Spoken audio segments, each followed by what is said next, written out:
After my son died, my daughter-in-law threw me out. During the will reading, she taunted me, "You won't receive a penny from your son's will, I swear." Hearing this, the attorney grinned and said, "There is one more clause left. When he read it, my dill collapsed." Can you even imagine someone being so utterly heartless? Just hours after we buried my son, my own daughter-in-law looked me dead in the eye and mocked me, saying, "You won't get a cent from his will." But what she didn't know, my son, even from beyond the grave, had one final, devastating surprise planned for her. And when the lawyer finally read it, her face went white, and she collapsed. You won't believe what he wrote. Dennis was so difficult to care for these last months. The words hit me like ice water. I stood frozen beside my son's casket, the funeral program trembling in my hands. Vera checked her phone again, scrolling through messages, as if she hadn't just spoken about my dead son, like a burden she'd finally shed. "Vera," my voice cracked through the cold March air. "We just buried my son. Show some respect for the dead." She looked up from her screen, irritation flashing across her perfectly made-up face. The wind cut through the cemetery, scattering the white lilies Martha had placed on nearby graves. Other mourners were walking toward their cars, but their conversations had stopped. They were listening now. "Your son." Vera's laugh was sharp, bitter. "He was my husband, Horace, and now everything is mine." The funeral program tore slightly in my grip. My engineering mind, always precise, couldn't process what I was hearing. This woman had stood beside Dennis for 7 years. She promised to love him in sickness and in health. Yet here she was 30 minutes after we'd lowered him into the ground, talking about possession and ownership. "What's wrong with you?" I whispered, though my voice carried further than intended. "At least pretend you're sad." Tom Riley, Dennis's business partner, had stopped walking. He stood 20 feet away, holding his wife's arm, both of them staring at us with undisguised shock. Martha Ellis was moving closer, her face pale with concern. Vera slipped her phone into her designer purse. "Sad, Horace?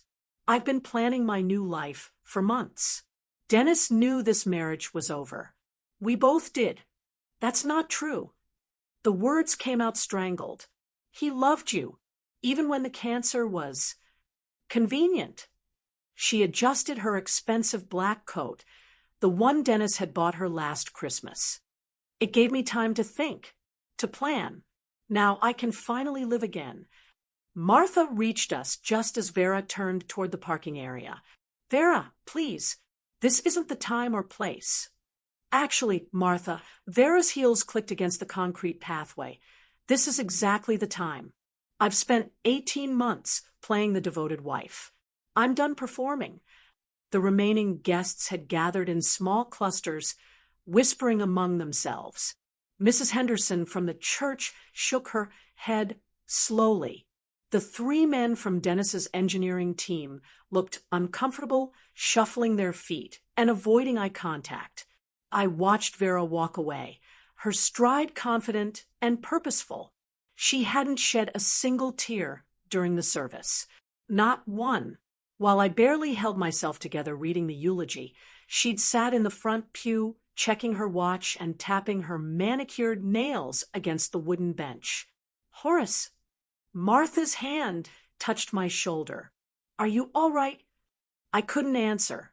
My throat felt raw, scraped clean by disbelief and growing anger. The woman Dennis had trusted with his life, his business, his love, she'd been counting the days until his death, planning her escape while he fought for every breath.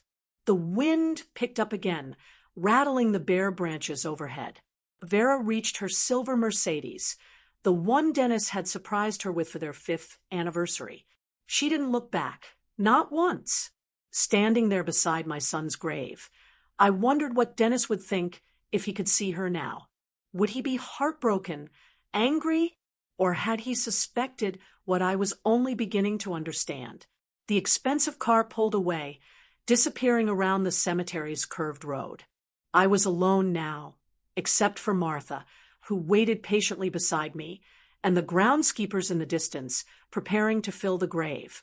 My hands were still shaking as I looked down at Dennis's photograph in the torn program.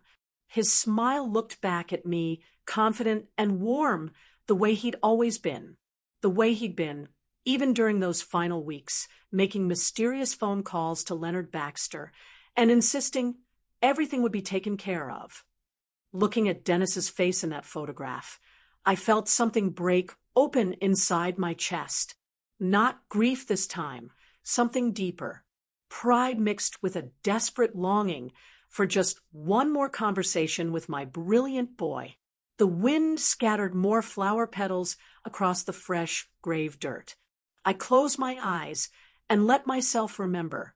Dennis, at 8 years old, standing in our garage workshop with model airplane glue on his fingers and determination in his dark eyes. He'd insisted on painting his planes purple and gold instead of the realistic silver and green the instruction manual suggested. "Dad, why do planes need to be silver?" he'd asked, holding up his bright purple fighter jet. "I want to make mine different." Even then, he'd refused to follow conventional rules. While other kids built their models exactly as directed, Dennis experimented. He'd modify wing angles, adjust landing gear, create his own color schemes. Half his planes crashed during test flights, but the ones that flew were spectacular. I opened my eyes and looked at the photograph again. That same stubborn creativity had made him millions. Northwestern University Family Dinner, 2016.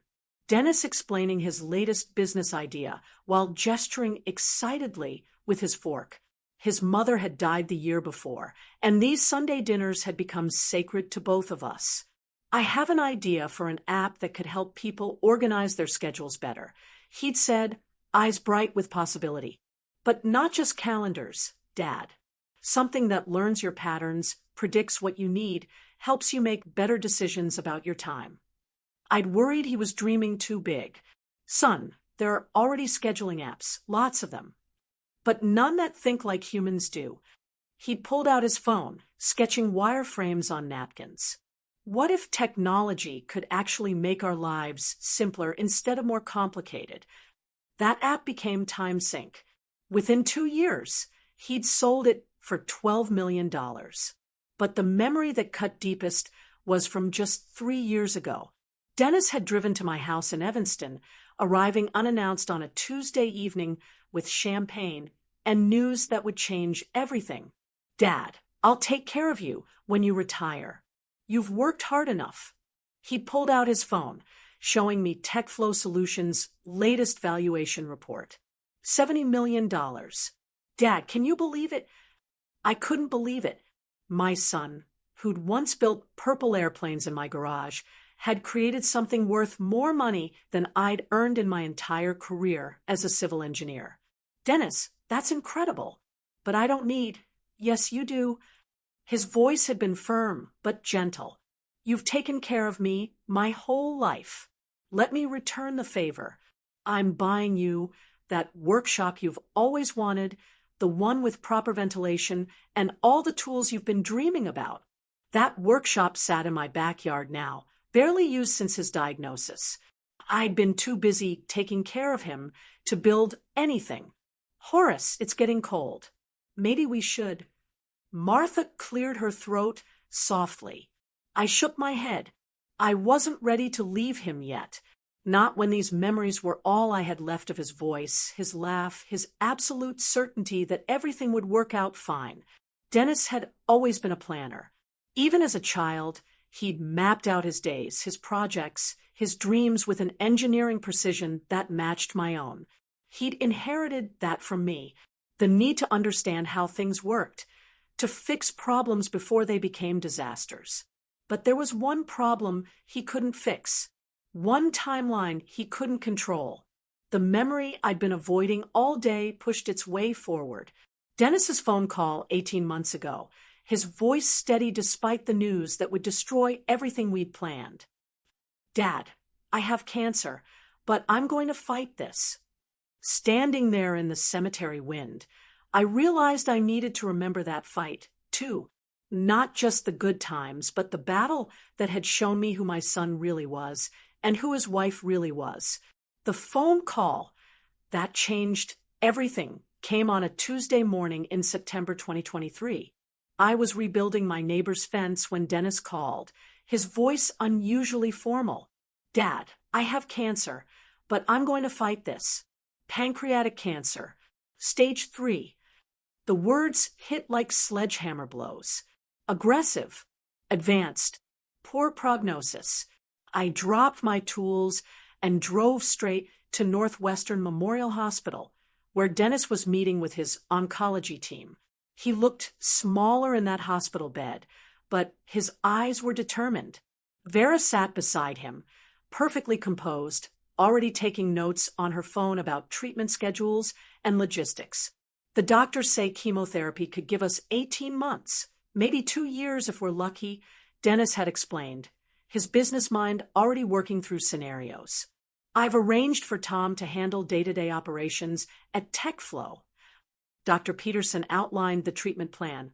Aggressive chemotherapy every 3 weeks, possible surgery if the tumors responded, radiation therapy to manage pain. Dennis listened like he was planning a product launch, asking detailed questions about success rates and side effects. I'll drive you to treatments. I'd said immediately. Vera looked up from her phone. Actually, Horace, I can handle his medical appointments. You don't need to worry about that. But within 3 months, her tune had changed completely. March 2024. Dennis was halfway through his chemotherapy regimen, and the treatments were brutal. He'd lost 30 pounds and most of his hair, but he still insisted on attending important business meetings. I'd been driving him to every appointment because Vera had started finding excuses. I can't watch this anymore, she told me one afternoon while Dennis slept off his latest chemo session. You're better at taking care of him anyway. He needs someone stronger right now. Stronger? As if loving my son through his illness was some kind of burden instead of a privilege. By summer, I'd moved into their guest room. Dennis needed help with basic tasks, cooking meals he could keep down, managing his medications, getting to and from treatments when he was too weak to drive. Vera had retreated to her office, claiming she was managing the emotional stress by staying busy. The truth was simpler. She was planning her exit. I'd catch her on phone calls with real estate agents, discussing property values and market timing.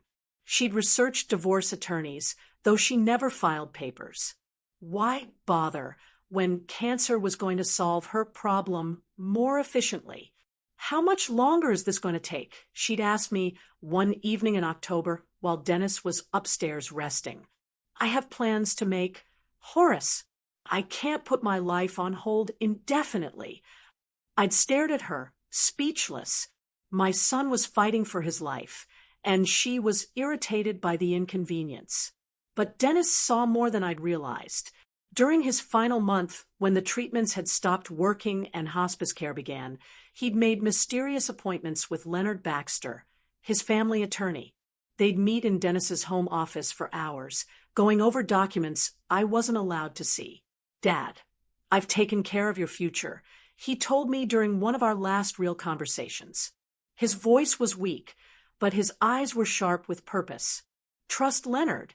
He'll explain everything after I'm gone. Dennis, you don't need to worry about me. Just focus on getting better. I'm not getting better. His honesty was brutal and clean, like everything else about him. But I've made sure Vera can't hurt you or anyone else who mattered to me. I hadn't understood what he meant then, sitting beside his grave now, watching the groundskeepers approach with their shovels. I was beginning to suspect my son had been planning one final project, the most important one of his life. The wind was getting stronger, and the last of the mourners had disappeared. Martha had retreated to her car, giving me space to grieve privately. Soon, I'd have to leave Dennis here in the cold ground and return to a world where Vera believed she'd won everything. But something in my son's final words suggested the game wasn't over yet. Footsteps crunched across the cemetery gravel behind me. I turned to see Tom, Riley approaching with Martha and two other colleagues, their faces somber with genuine grief. These were people who had actually cared about Dennis. Unlike the woman standing 15 feet away, still checking her phone. Horace, Tom extended his hand, his grip firm and warm. Dennis was brilliant. His company changed the entire industry. The way he revolutionized project management software will never see another mind like his. Before I could respond, Vera's voice cut through the cold air, like glass. Yes, and now that brilliance will finally pay off. She looked up from her screen with a satisfied smile. All those years of hard work are about to benefit the right people. Tom's face went pale. Martha stepped closer to me, her motherly instinct sensing danger. The other colleagues exchanged uncomfortable glances, suddenly finding their shoes fascinating. Vera, I said quietly, these people are here to honor Dennis. Oh, I'm honoring him. She slipped her phone into her purse with deliberate slowness, by making sure his success isn't wasted on sentiment. Dr. Sarah Chun, one of Dennis's lead developers, cleared her throat awkwardly. We should probably head back to the office. There are projects to discuss. Actually, Vera said, her voice rising with false cheerfulness, there won't be any projects for a while. I'll be reorganizing everything once the legal formalities are complete. Tom's jaw tightened. Vera, Dennis built that company with specific goals. His team knows how to. His team works for me now. She checked her expensive watch, the one Dennis had bought for their anniversary. Everything works for me now. Martha discreetly pressed a small piece of paper into my palm. Her phone number, written in careful script.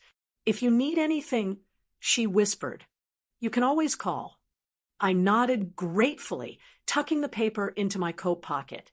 At least someone in this world still understood basic human decency. The remaining guests began their awkward departures, murmuring quick condolences before hurrying toward the parking area. Mrs. Henderson shook her head as she passed Vera, disapproval written across her weathered features. The young pastor who'd conducted the service looked like he wanted to say something, then thought better of it. Within 10 minutes, only Vera and I remained beside Dennis's grave. The temperature was dropping as evening approached, and my breath came out in small white puffs. She seemed immune to the cold, energized by some internal fire I was only beginning to understand. Horace. Her tone shifted, becoming businesslike and sharp. We need to discuss housing arrangements. Something ice-cold settled in my stomach. What do you mean? I mean your living situation. She pulled out her car keys, jingling them impatiently. We'll handle this at the house. There are documents you need to see. The way she said documents made my engineering mind start calculating probabilities. None of them good. Dennis had been so careful about everything else. Had he somehow missed protecting me from his own wife? Vera, I've lived in that house for 18 months since Dennis got sick. Yes. Her smile was sharp as winter wind. And now Dennis is gone. She turned and walked toward her silver Mercedes, her heels clicking against the concrete with mechanical precision. I watched her confident stride, the way she moved like someone who'd already won a game I didn't know we were playing. Standing alone beside my son's grave, I felt the first real fear I'd experienced since his diagnosis. Dennis had warned me to trust Leonard, but Leonard wasn't here. The only person who might have answers was walking away from me toward a car that cost more than my annual pension. I looked down at Dennis's photograph one more time, then folded the funeral program carefully and slipped it into my jacket pocket beside Martha's phone number. Whatever Vera had planned, I was about to find out. The 15-minute drive to Evanston passed in suffocating silence. Vera drove with the radio off, her manicured fingers tapping against the steering wheel in rhythm with some internal countdown. I watched familiar Chicago suburbs roll past the passenger window, each landmark reminding me of drives I'd taken with Dennis over the years. When we turned into the circular driveway of the Grant family mansion, my headlights caught something that made my breath stop. 3 large suitcases sitting on the front steps like abandoned luggage. What are those? I asked, though my stomach already knew the answer. Vera parked with deliberate precision and turned off the engine. Your belongings are by the door. This house is mine now. I stared at the suitcases, my mind refusing to process what I was seeing. Vera, this is illegal. I'm officially registered here. This is my address on all my documents. She stepped out of the car and walked to the front door with confident strides, pulling out her house keys. Read the rental agreement. Horace, Dennis rented you a room. The lease ended with his death. Rental agreement. I followed her up the brick steps, my legs feeling weak. What rental agreement? Instead of unlocking the door, she reached into her purse and pulled out a manila folder. Inside were 3 pages of legal documents, neatly typed and bearing Dennis's signature from 12 months ago. Room rental agreement, she read aloud, her voice crisp with satisfaction. Month-to-month tenancy between landlord Dennis Grant and tenant Horace Grant. Automatic termination upon death of landlord. My hands shook as I examined the papers under the porch light.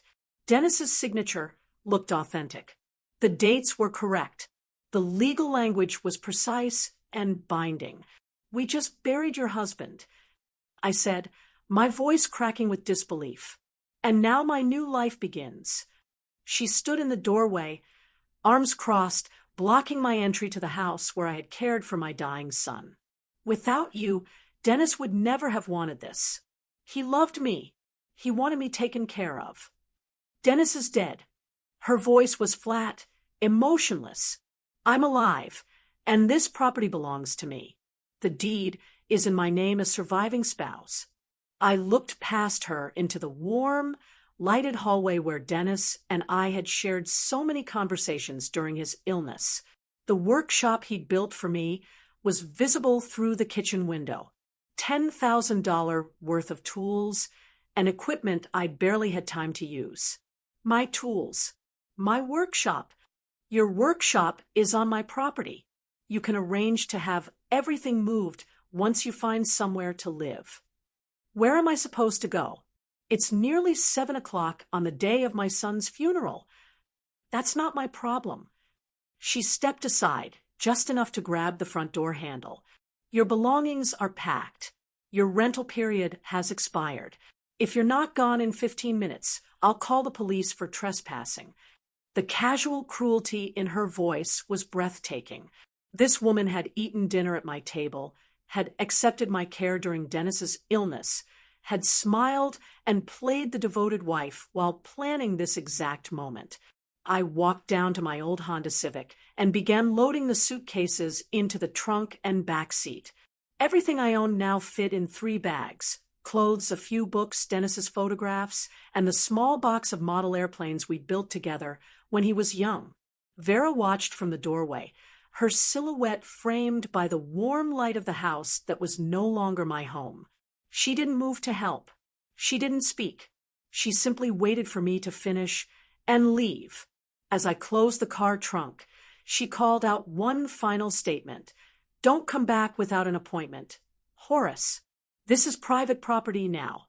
The door closed with a solid click, followed by the sound of deadbolts turning. Lights began switching off in the house, room by room, as if she was erasing my presence from every space I'd occupied. I sat in my car for a moment, engine running, heat blowing against my face. Through the window, I could see the workshop Dennis had built, the tools glinting in the darkness. 18 months of my life had been spent in that house, caring for my son, watching him fight and fail and die with dignity. Now, I was homeless on the day of his funeral. The radio played soft jazz as I drove away from Evanston, following signs toward Chicago's cheaper motels. In my rearview mirror, the Grant mansion grew smaller until it disappeared entirely, taking with it the last physical connection to my son's life. But Vera had made one mistake. She'd shown her hand too early. Dennis had been planning something with Leonard Baxter, and tomorrow I was going to find out what. The flickering neon sign, reading "Vacancy at the Midwest Inn," looked like a lifeline in the growing darkness. I'd spent 2 hours driving through Chicago's outer suburbs comparing rates, and establishments that grew progressively shabbier as my options narrowed. $65 per night was manageable for a few days, though my modest savings wouldn't stretch much further. The desk clerk barely looked up from his magazine when I signed the register. Room 127 was at the far end of the parking lot, wedged between a noisy ice machine and a stairwell that smelled of cigarettes and industrial disinfectant. Inside, the room felt like stepping backward in time. Faded floral bedspread, wood-grain furniture from the 1980s, and a bathroom barely large enough to turn around in. The contrast with the mansion I'd called home just hours ago would have been laughable if it weren't so devastating. I unpacked methodically, hanging my funeral suit in the narrow closet and arranging my few belongings on the small table by the window. The rental agreement documents lay spread across the scratched surface like evidence in a crime scene. Under the harsh overhead light, Dennis's signature looked even more authentic, more damning. Outside, highway traffic hummed steadily past the motel, punctuated by the occasional truck downshifting or motorcycle roaring toward the city. The sound was oddly comforting, proof that the world kept moving even when your own life had just derailed. I found Leonard Baxter's business card in my wallet behind a photo of Dennis at his college graduation. The card was slightly bent from years of carrying, but the phone number was still legible. An old rotary phone sat on the nightstand, another relic from decades past that somehow felt appropriate for my current situation. Leonard answered on the third ring, his voice professionally warm despite the late hour. "Baxter and Associates, Leonard speaking." "Leonard, this is Horace Grant. I apologize for calling so late, but I need legal consultation." "Horace." His tone shifted immediately to genuine concern. "My deepest condolences about Dennis. He was an extraordinary young man. What happened?" I explained the eviction, the rental agreement, and Vera's calculated timing. Leonard listened without interruption, occasionally making small sounds of acknowledgement that told me he was taking careful notes. "Is this legal?" I asked when I'd finished. "Can she really throw me out on the day of the funeral?"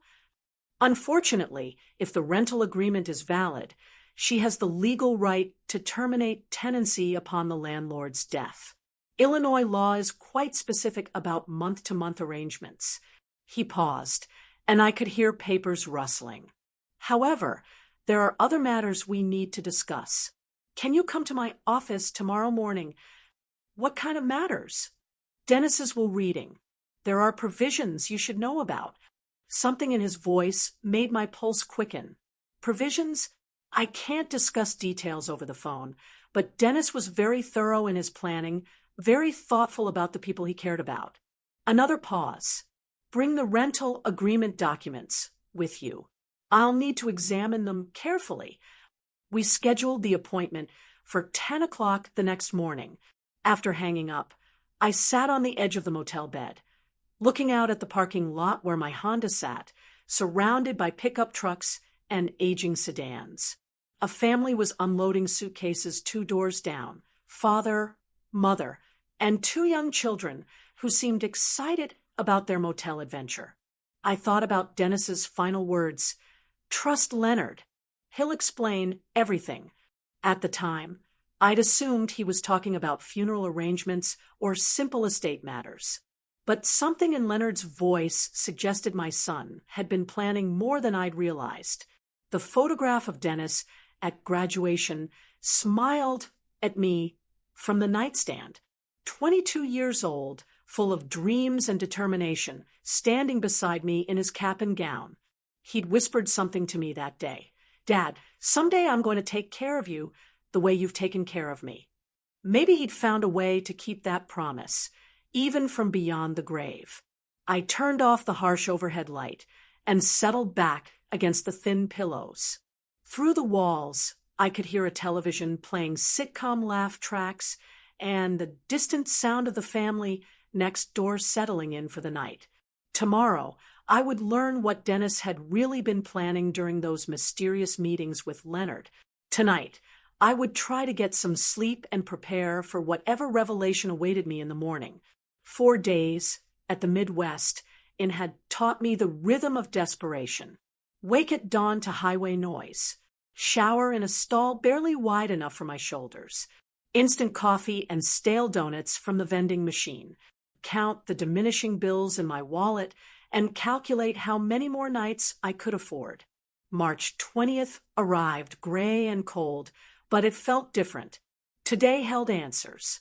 I dressed carefully in my best suit, the navy one Dennis had insisted I buy for his wedding 7 years ago. The irony wasn't lost on me. In the cracked motel mirror, I looked like what I was, a 65-year-old man trying to maintain dignity while living in a $65 a night room. The drive downtown took 45 minutes through morning traffic. Chicago's skyline emerged gradually, glass towers reaching toward overcast clouds that promised snow. I'd driven these streets countless times during my engineering career, but today felt like entering foreign territory. Baxter and Associates occupied the 28th floor of a gleaming office building in the Loop. The elevator ride gave me time to steady my nerves and review the questions I'd prepared. Leonard had been cryptic during our phone conversation, mentioning surprises and provisions without specifics. The reception area whispered, expensive legal services, mahogany furniture, original artwork, and a view of Lake Michigan that probably cost more per month than my pension. The receptionist, a professional woman in her 30s, smiled warmly when I announced myself. "Mr. Grant, Mr. Baxter is expecting you. Conference room B."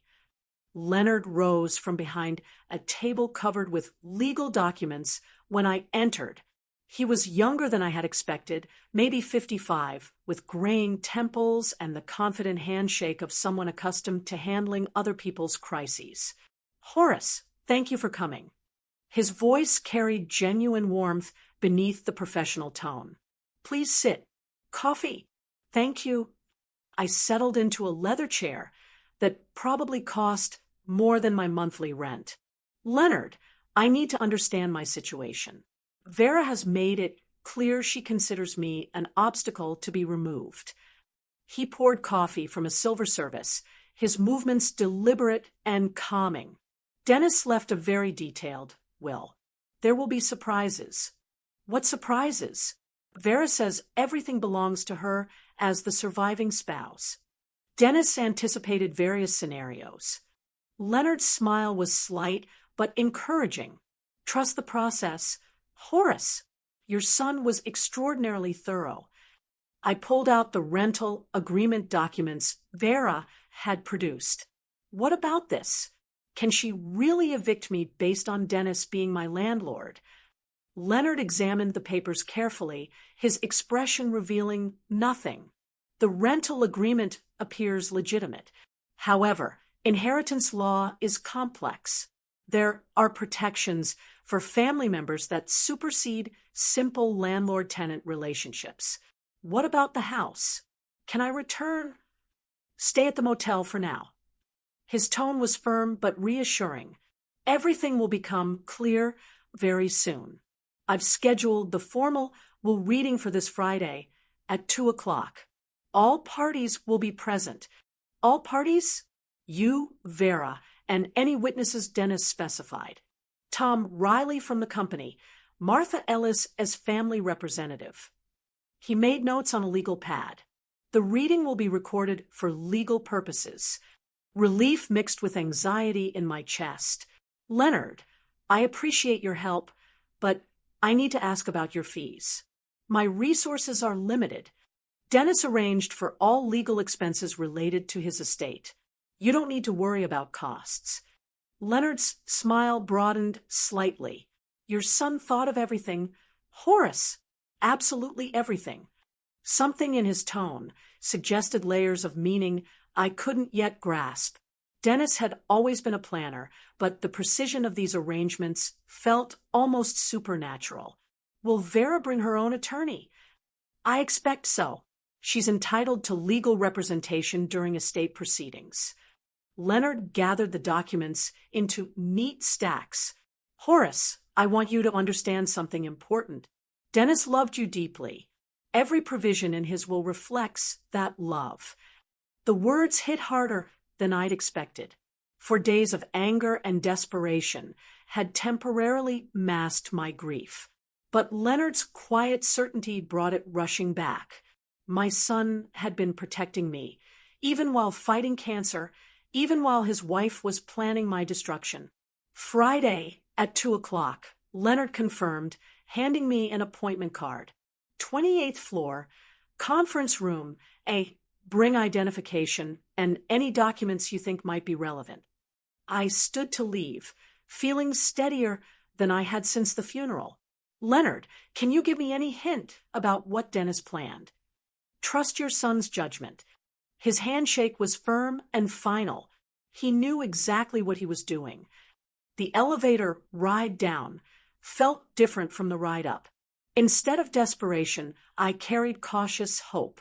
Dennis had been 3 moves ahead of everyone during his illness, apparently including his wife. Driving back to the motel through afternoon traffic, I thought about Friday's confrontation. Vera would arrive expecting complete victory, probably with expensive legal representation. She'd spent 4 days planning her next moves, confident in her position. But Dennis had been planning much longer. Friday morning arrived with a kind of bitter wind that makes March feel like winter's final assault. I'd spent the previous 3 days at the motel in a strange state of suspended animation, too anxious to read, too restless to sleep properly, too broke to do anything but wait. By 11 o'clock, I was dressed in my funeral suit again, checking my appearance in the motel's unforgiving mirror. The face looking back showed every one of my 65 years, plus the weight of the past weeks. But my eyes held something they hadn't since Dennis's diagnosis: purpose. The drive downtown felt different this time. Instead of desperation driving me toward Leonard's office, I was moving toward answers. Whatever Dennis had planned, today would reveal his final project. And I suspected it would be his masterpiece. I arrived at Baxter and Associates 15 minutes early, partly from anxiety and partly from respect for the solemnity of the occasion. The same receptionist greeted me with professional sympathy, directing me to conference room, larger than the room where Leonard and I had met, with a view of the entire downtown area. Leonard was already there, surrounded by stacks of legal documents and what appeared to be audio recording equipment. His manner was calm but alert, like a surgeon preparing for a complex operation. Horace, right on time. He gestured to a chair across from the head of the table. The others should arrive shortly. Others turned out to be a parade of people whose reactions would define the afternoon. Tom Riley arrived first, looking uncomfortable in a suit that suggested he'd rather be debugging code than attending legal proceedings. Martha Ellis followed, carrying a small purse and wearing the expression of someone prepared for family drama. Then came Vera. She swept into the conference room like a woman attending her coronation, dressed in an expensive black suit that managed to look both appropriately somber and triumphantly elegant. Behind her walked a sharp-faced woman in her 40s, carrying a leather briefcase that screamed high-end legal representation. Margaret Walsh. The woman introduced herself with a crisp handshake. I'm representing Mrs. Grant's interests during these proceedings. Vera settled into her chair with the satisfaction of someone who'd already won.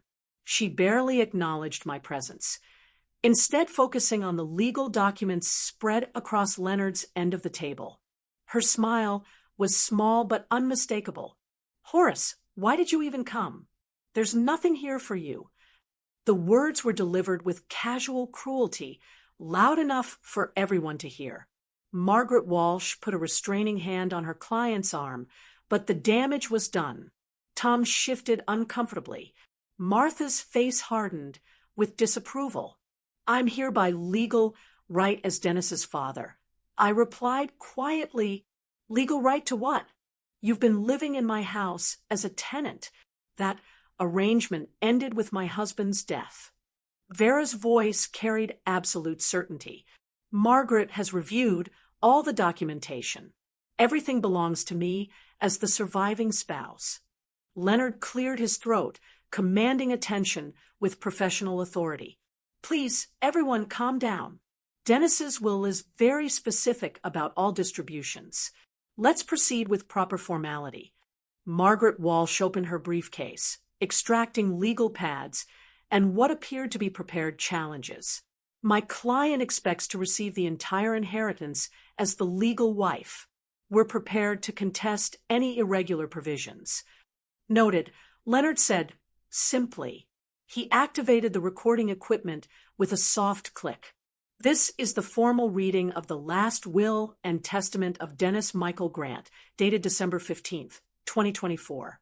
Present are Horace Grant, father; Vera Grant, surviving spouse; Margaret Walsh, attorney for Mrs. Grant; Tom Riley and Martha Ellis, designated witnesses." The room fell silent except for the soft hum of traffic 28 floors below. Vera leaned forward slightly, her posture radiating confidence. I gripped the arms of my chair, preparing for disappointment, but hoping for justice. Leonard opened the thick document, his voice taking on the formal cadence of legal proceedings. "I, Dennis Michael Grant, being of sound mind and body, do hereby establish this as my final will and testament, revoking all previous wills and codicils." The preliminary language washed over me like background noise. My engineering mind was focused on the substance that would determine whether I'd spend my remaining years in a motel room or something resembling home. Vera's fingers drummed silently against the conference table, keeping time with her internal countdown to victory. But Leonard's slight smile suggested the afternoon held surprises none of us were expecting. "Now we come to the specific bequests and distributions," Leonard announced, turning to the document's crucial pages. The moment of truth had arrived. "To my beloved wife, Vera Grant." Leonard's voice carried across the silent conference room with measured precision. "I leave the following assets: the family residence at 1247 Maple Grove Drive, Evanston, Illinois, including all furnishings and personal property contained therein. All vehicles currently registered in my name, including the 2024 Mercedes S-Class and 2023 Tesla Model X, the checking and savings accounts at First National Bank of Chicago, totaling approximately $340,000. Vera's smile bloomed like poison flowers. She leaned back in her chair with visible satisfaction, casting a triumphant glance in my direction. "See, Horace, I told you you'd get nothing." Margaret Walsh was taking careful notes, but her expression suggested routine satisfaction rather than surprise. Tom Riley stared at his hands, probably calculating the business implications of Vera's inheritance. Martha Ellis watched me with concern, clearly expecting devastation. Leonard continued reading without acknowledging Vera's interruption.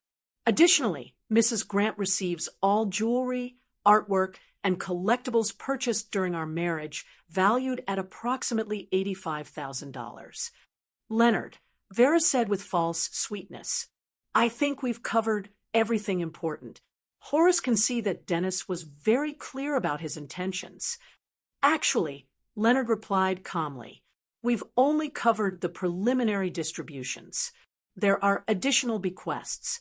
He turned the page with deliberate slowness. "To my father, Horace Grant, who sacrificed 18 months of his retirement to care for me during my illness. My heart stopped. Dennis had remembered. Even while dying, he protected me.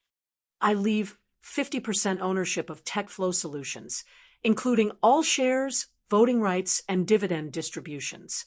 This represents approximately $35 million in current market valuation. The silence that followed was deafening. Vera's face drained of color as if someone had opened a valve. Margaret Walsh's pen froze halfway through a note. Tom Riley's head snapped up with shock and something that looked like relief. What? Vera's voice cracked like breaking glass. That's impossible. I'm his wife. Everything should belong to me. Leonard continued reading as if she hadn't spoken. Additionally, Mr. Horace Grant receives the workshop and all tools constructed for his use to be relocated to property of his choosing. All model aircraft collections built together during Dennis's childhood, and the sum of $150,000 from the Memorial Education Fund. I couldn't breathe. 50% of Dennis's company. $35 million. The workshop he'd built for my retirement. After a week of homelessness and desperation, my son had given me security beyond anything I dreamed. This is fraud. Vera shot to her feet, her carefully composed facade shattering completely. I'll challenge this. You orchestrated this, you scheming old man. Vera, I managed to say through my shock, this is legal. Dennis had the right to distribute his assets however he chose. Legal? Her laugh was sharp and bitter. You think I'll let you steal half of what belongs to me? Margaret, tell them this is contestable. Margaret Walsh was frantically reviewing her notes, clearly recalculating her entire strategy. There may be grounds for undue influence claims, but nothing. Vera's voice rose to near shouting. Dennis was sick, dying. His judgment was compromised. This old man took advantage of his condition. Tom Riley finally spoke, his voice quiet but firm. Vera, I was present during several of Dennis's business meetings right up until the end. His mind was completely clear. He knew exactly what he was doing. You're all conspirators. Vera whirled to face Leonard. How much did Horace pay you to write this fiction? Leonard's voice remained professionally calm despite her accusations. Mrs. Grant, I understand your disappointment, but these distributions were entirely Dennis's decision. He spent considerable time ensuring every detail was legally sound. Vera turned back to me, her eyes blazing with a fury that made her previous cruelty look mild by comparison. You think you've won something, old man? I'll take everything from you. Every penny, every share, every tool in that workshop. By the time my lawyers finish, you'll be living in that motel for the rest of your miserable life. Martha Ellis reached across the table and squeezed my hand gently. Dennis loved you very much, she whispered, but Leonard was organizing his papers with the careful attention of someone whose work wasn't finished. Mrs. Grant, please sit down. We haven't completed the reading. What else could there possibly be? Vera remained standing, her hands planted on the conference table like weapons. Leonard's smile was slight but unmistakable. There is one more condition that affects all previous distributions. The temperature in the room seemed to drop 10 degrees.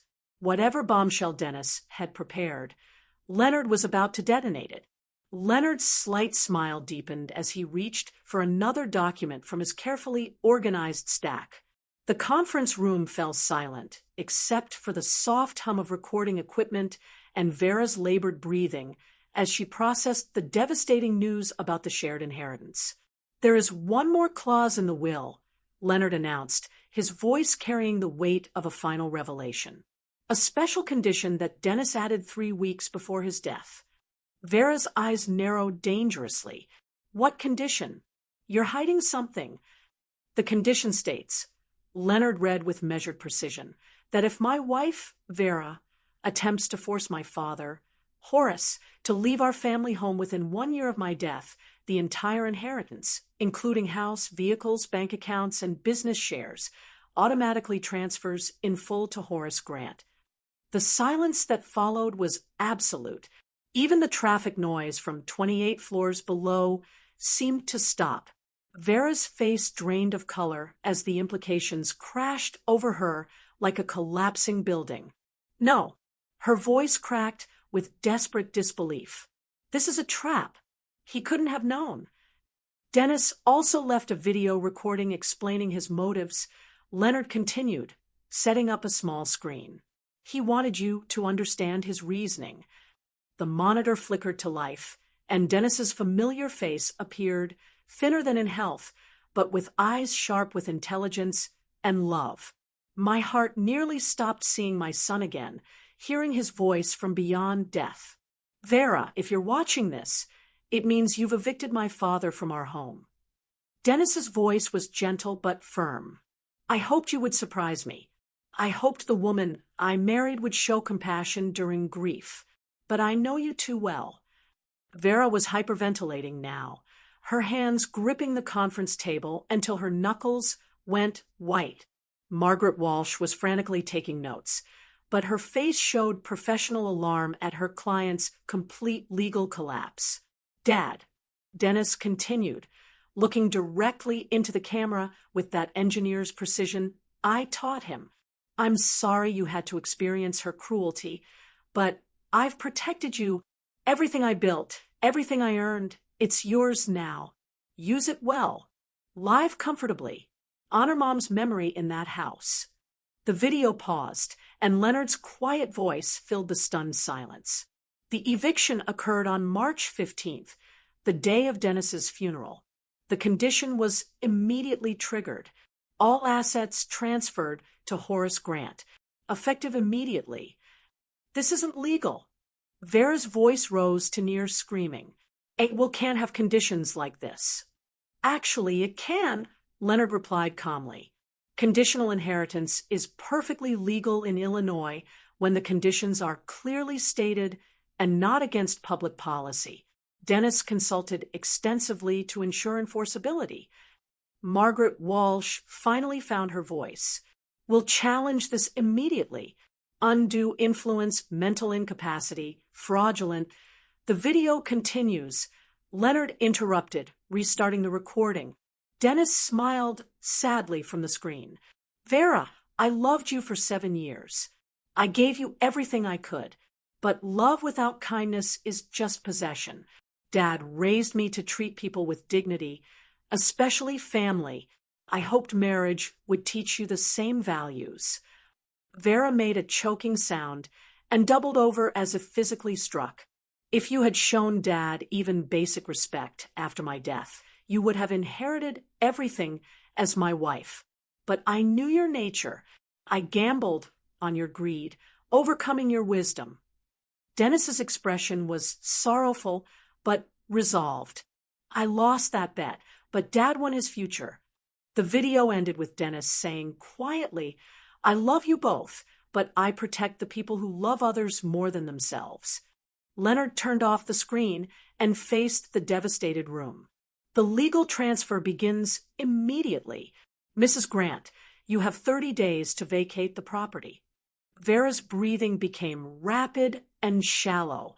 Her eyes rolled back, and she slumped forward in her chair.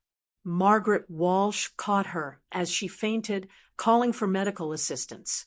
As paramedics were summoned and Vera was revived with smelling salts, I sat motionless, overwhelmed by the magnitude of my son's love and foresight.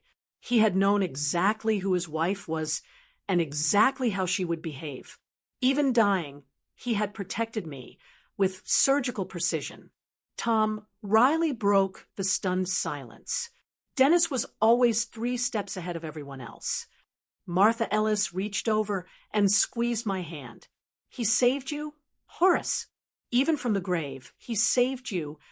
Vera was helped from the conference room by paramedics, Margaret Walsh following with defeated professionalism. As they disappeared into the hallway, Leonard began organizing documents for immediate legal transfer. I remained seated, staring at the blank video screen where my son's face had been.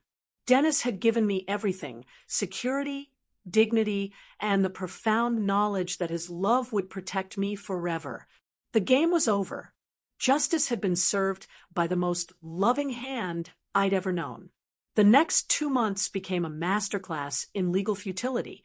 Despite losing everything through her own actions, Vera threw herself into challenging Dennis's will with a desperation of someone drowning in consequences she created for herself.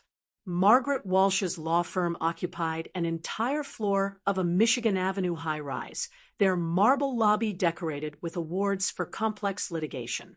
But all their expertise couldn't overcome one fundamental problem. Dennis had been smarter than everyone else in the room, including them. The conditional clause is discriminatory, Margaret argued during the first hearing on April 2nd. It penalizes my client for exercising her legal rights as a property owner. Judge Patricia Harrison, a woman in her 60s with steel gray hair and no patience for frivolous arguments, reviewed the documents with clinical precision. The testator had full legal right to establish inheritance conditions. Counselor, nothing in Illinois law prevents conditional bequests based on beneficiary behavior. I attended every hearing from the gallery, watching Vera's legal team exhaust every possible angle of attack: undue influence, mental incapacity, fraudulent documentation, discriminatory conditions. Each argument crumbled under Leonard's methodical defense and the video evidence of Dennis's clear reasoning. Mr. Grant, Leonard had explained during our preparation sessions, Dennis spent 3 months crafting language that would survive any legal challenge. He consulted estate planning specialists, constitutional lawyers, and behavioral psychologists. This was bulletproof. The discovery phase revealed devastating evidence for Vera's case. Witnesses testified about her behavior at the funeral. Tom Riley described her increasing absence during Dennis's illness. Martha Ellis recounted years of observing Vera's materialistic priorities. Even Mrs. Henderson from the church provided testimony about inappropriate comments during the service.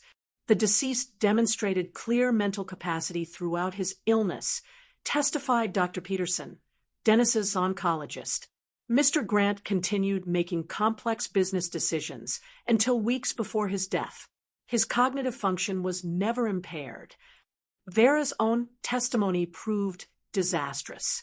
Under oath, she couldn't deny evicting me on the funeral day. She couldn't explain her absence during Dennis's medical appointments. Most damaging, she admitted spending inheritance money on legal fees before the will was even probated.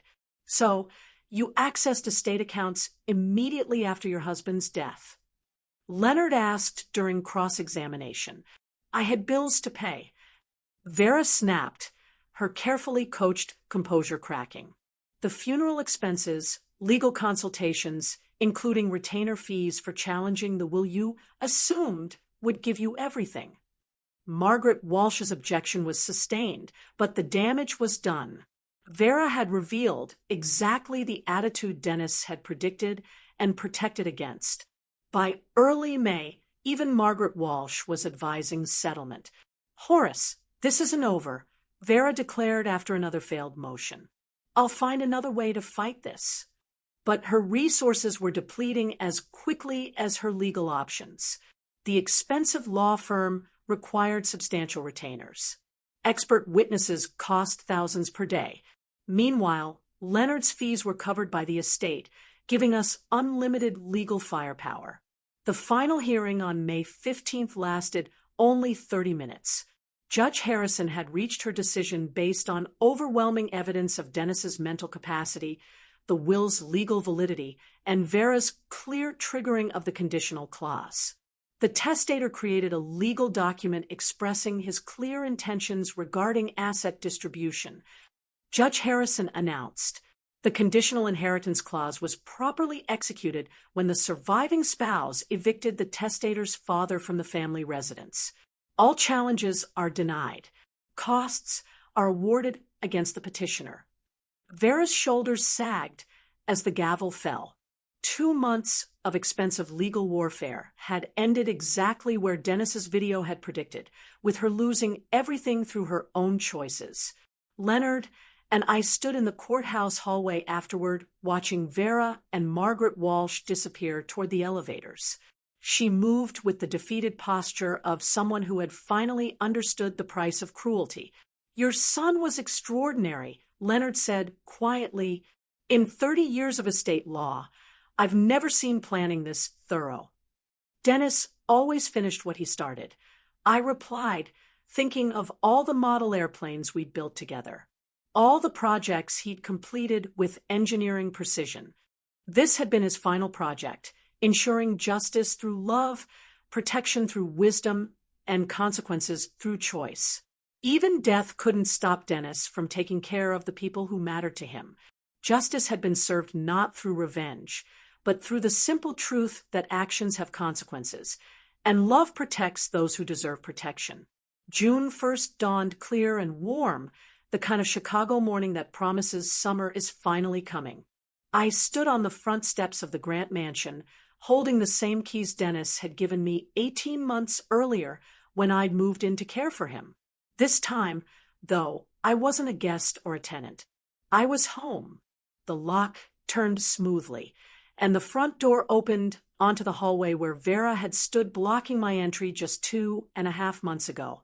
Now, the house felt different, not because anything had changed physically, but because love and justice had reclaimed it from greed and cruelty. Vera had moved out the previous week with surprising dignity. Our final conversation had been brief, but civil. "You won, Horace," she'd said while packing her jewelry box. "But Dennis won't come back." "You're right," I'd replied, "but his love and wisdom live on." She'd nodded slowly, perhaps finally understanding that this hadn't been about winning or losing, but about consequences and character. I'd even helped her carry suitcases to her car, because Dennis had raised me to treat people with dignity, regardless of how they'd treated me. The house felt peaceful now, filled with memories of Dennis's childhood and achievements rather than the tension of his final months. I'd kept his home office exactly as he'd left it, and that's where I was sitting when Tom Riley called to discuss our first official business meeting. "Horace, I know you never planned to run a technology company," Tom said over the phone, "but Dennis left detailed strategic plans for the next 5 years. With your oversight and my operations management, we can build something worthy of his vision." "What did you have in mind?" "Expansion into educational software. Dennis believed technology should help people learn and grow, not just organize their schedules. We could create learning platforms for engineering students, maybe partner with Northwestern University." The conversation continued for an hour, covering growth projections, hiring plans, and Dennis's notes about corporate social responsibility. My son had built more than a business. He'd created a platform for positive change. As the majority owner, I could ensure that platforms served purposes beyond profit. "Tom, I want to establish something else," I said as our call concluded. "The Dennis Grant Memorial Scholarship Fund. Full rides for engineering students from working-class families. Kids who have the brains, but not the bank accounts. Dennis would love that idea." After hanging up, I walked through the house, reacquainting myself with rooms that held decades of family history.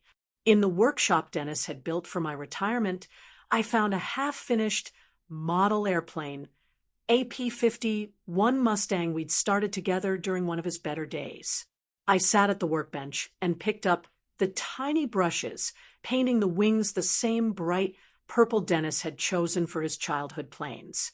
Martha Ellis visited that evening, bringing a casserole and the kind of practical comfort that family provides during transitions. "How are you adjusting to all this?" she asked, settling into Dennis's favorite chair with a cup of tea. "It's overwhelming sometimes," I admitted. "The money, the business, the responsibility. But I keep hearing Dennis's voice telling me to use it well." He planned everything perfectly, didn't he? Better than perfect. He knew Vera would reveal her true nature, and he protected me from it. Even dying, he was taking care of his old dad. Martha smiled sadly. That boy loved you more than his own life. Later that night, I sat in Dennis's office reviewing the scholarship fund paperwork Leonard had prepared. The program would provide full tuition, living expenses, and mentorship for 20 students per year. In 10 years, we'd have helped 200 bright kids achieve their dreams. The phone rang as I was closing the files. The caller ID showed Northwestern University. Mr. Grant, this is Professor Sarah Chin. I wanted to personally thank you for establishing the Memorial Scholarship Fund. The first recipient is a young woman from the South Side whose father works 3 jobs to support the family. She reminds me so much of Dennis. Brilliant, determined, and focused on using engineering to help people. After the call ended, I sat quietly in the gathering dusk looking at Dennis's photograph on the desk. At 22, he'd been full of dreams about changing the world through technology. Now, even after death, he was making those dreams possible for others. Outside, Evanston settled into evening quiet. The house felt alive with purpose rather than empty with grief. Dennis's love had created not just justice, but ongoing hope for the future. His cruelty had been transformed into opportunity for deserving young people. I picked up the tiny P-51 Mustang model and painted one more purple stripe across its wing. Some traditions were worth continuing. Some love was worth honoring. And some justice was worth the wait. Dennis had been right about everything, as usual. Love protects. Wisdom prevails. And sometimes, if you plan carefully enough, you can take care of the people you love even after you're gone. The old workshop hummed quietly around me as I worked, and I could almost hear my son's voice. Looking good, Dad. But maybe try a little more purple on the tail section. This story, it reminds me that even in the darkest moments, love and foresight can triumph over greed and betrayal. It's a powerful lesson about loyalty and consequences. Have you ever experienced a moment of justice that was so perfectly orchestrated it felt like a miracle, or faced someone who truly underestimated the power of love? I'd love to hear your thoughts and experiences in the comments below.